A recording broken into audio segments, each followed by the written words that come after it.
Hello, International Labor Communications Association. I'm Liz Shuler, President of the AFL-CIO, and I'm thrilled to join you, even if it's by video.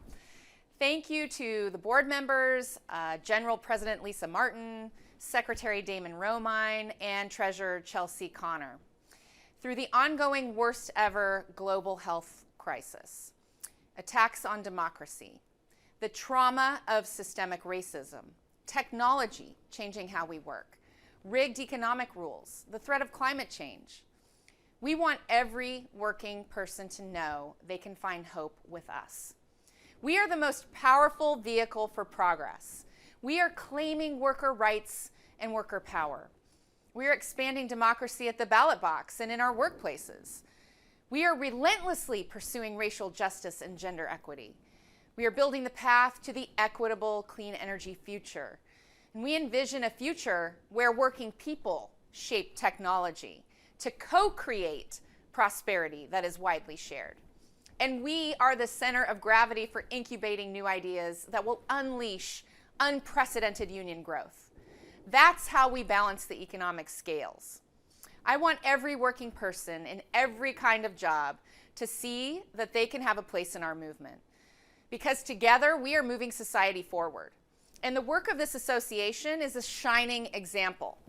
Congratulations to the annual Labor Media Contest winners. Through communications in all its modes and forms, the tried and true to the cutting edge, you are educating, inspiring, and connecting. You're pushing the envelope. Fearless experimentation in communications, organizing, and everything we do. That's exactly what we need. Because we're building a bold, inclusive, and modern movement. A movement that's fresh and current, constantly evolving to meet challenges now and to stay ahead of changes on the horizon. We don't just want to adapt to the future, we're going to shape it by putting working people at the center of our economy and democracy. And you're doing that by telling the story of us, how working people are taking risks, striking, protesting, organizing. Working people are hungry for change. And we are not going to go back to how it was before the pandemic. It's time to be bold. And that's why the labor movement is leading a national reckoning. Now, I've been visiting those picket lines, and everywhere I go, the thing that stands out the most is how working people are truly in it together. They are bonded by the struggle, and that solidarity is powerful. A lot of people are asking, what can we do as the movement to seize this moment? Here's what we can do. Win. We need the full solidarity of our movement behind our members who are out on strike. We want to show that standing up and taking a risk is worth it. Look at UAW. John Deere was going to profit and leave workers with crumbs. But 10,000 working people stood together. They stopped new concessions.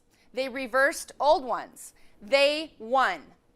And that spirit of power and possibility is catching on. Workers in industries all across the country are taking notice. They're feeling emboldened. We are inspiring each other.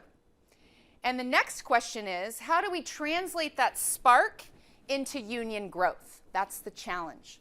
We have to organize with traditional approaches, but also innovate new and creative organizing tactics. It's not one size fits all. We want to meet the needs of workers in the emerging industries and the new kinds of work, and the growing, young, diverse workforce.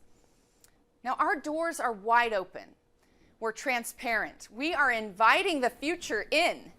We're building an organization that's reflective of the full range of perspectives and experiences of working people in this country. And we'll do it by standing strong with each other.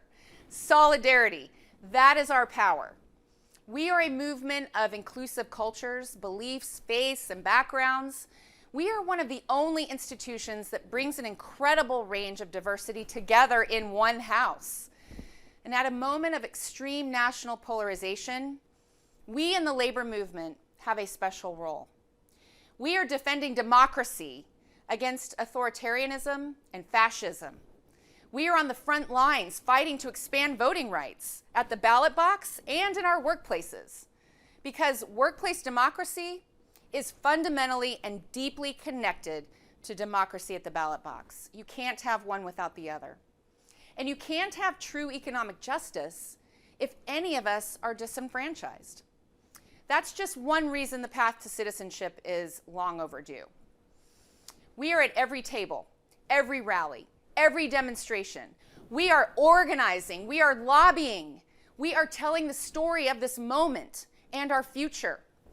And the labor movement was created for worker rights, power, and voice. And I believe, heart and soul, this is the most exciting time for our movement. We're choosing empowerment and freedom over fear and reclaiming our power by connecting with each other. And that's why you're all here today. And I'm so proud and excited to stand with you. I hope you leave this convention energized and ready to build for the future. Thank you so much.